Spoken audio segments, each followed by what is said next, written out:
esta historia tiene que ver con lo que yo trataba de hacer después de haber regresado de Estados Unidos, donde había estudiado, tenía un máster y estaba buscando qué actividades podía hacer, y se me ocurrió que yo quería ser un consultor.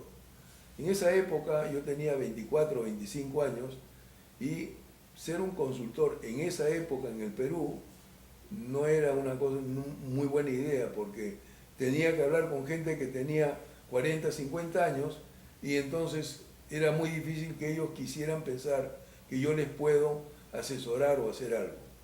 De todas maneras, dentro de las actividades que logré hacer fue que me contrató lo que se llama el Instituto del Mar.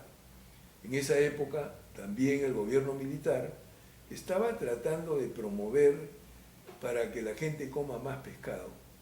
Y en esa época era la merluza la que había en abundancia. Entonces, el Instituto del Mar quería saber cuáles eran las costumbres de las personas, más que todo en Lima, y me contrató para hacer un censo. Entonces, yo de censo no sabía nada, pero bueno, siempre aprendo algo. Resulta de que me busqué al que era el director del censo del Perú, que en ese momento, a pesar de que estaba en una oficina, no hacía nada porque no había censo. Y me lo contraté para que él me ayude, digamos, a hacer esto. Escogimos manzanas en forma aleatoria, usando una técnica, y cada manzana ya decidimos hacerle el censo. Se contrató gente, se fue, pero yo preparé para todo eso un formulario.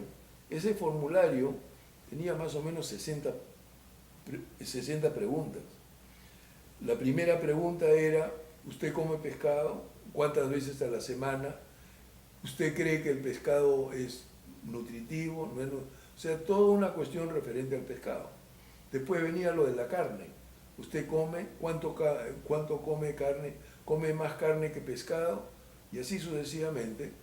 Después, en esa época, había que ver si la gente tenía o no, por ejemplo, refrigeradora en su casa. Y entonces dentro de las preguntas había: ¿tiene usted una refrigeradora en su casa o no? Mucha gente no tenía. ¿Eso qué quiere decir? Que tenían que comprar la comida prácticamente todos los días, porque no tenían cómo conservarla. Aparte de eso, hice otras preguntas interesantes. Por ejemplo, yo quería saber en las radios, ¿no?, cuál es la radio que era más popular, y entonces hacía las preguntas: ¿cuál era la radio? Y por supuesto eran las radios donde tocaban música popular y donde más que todo hablaban de la página policial, etc. Lo mismo pasó con los periódicos. Entonces yo quería saber cuál es la página más importante del periódico, y eso preguntaba. Para mí era la página internacional. El resultado del censo fue de que la página más importante para toda la gente que lee periódico es la página policial.